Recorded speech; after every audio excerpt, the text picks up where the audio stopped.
The Honourable Member David Shearer.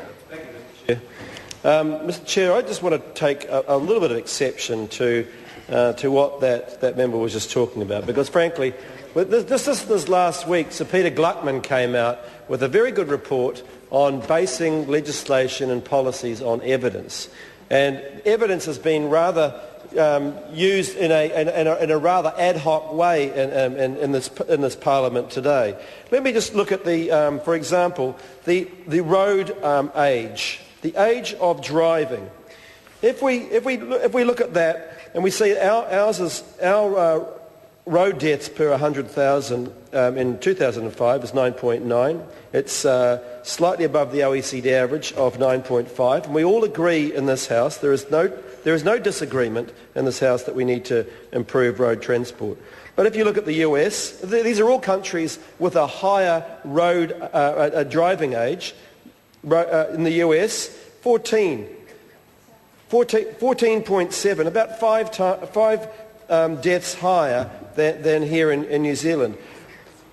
Poland 14, Belgium 10, Portugal 11, Spain 10. You can go down the list of OECD countries, and you find that actually those countries, even though they have a driving age that is higher than New Zealand's, still have a greater deaths. Now, we can selectively look at the UK, and we can look at Australia, and we can say, well, you know, they're lower than New Zealand, so therefore we must be failing in some ways. Well, you go across to Australia, Mr Woodhouse, and drive around in Australia, and you actually... Sorry, Mr Chair. If that member goes across to Australia and drives around there, he'll find that actually what's different? Actually, the roads are different. Quite different from New Zealand. The weather conditions, very different. Some of the driving conditions, very, very different. We have much more difficult driving. We have much more difficult driving conditions in New Zealand than we do in Australia. But I tell you what else they have in Australia. They have an alcohol limit of 0.5 rather than 0.8. They've been smart enough to bring it down. So, Mr Chair, I think this. The use of statistics and evidence in this debate is used rather selectively. I just want to come to one other point. I think that we are talking about the same things. We all want the same things from this piece of legislation. We do. I think it's logical, and we support the Minister in this legislation, where he supports the zero limit for repeat drink drivers, the zero limit for under 20 drivers, the alcohol interlocks for repeat offenders, the doubling minimum prison time for drunk, drugged or reckless driving causing death.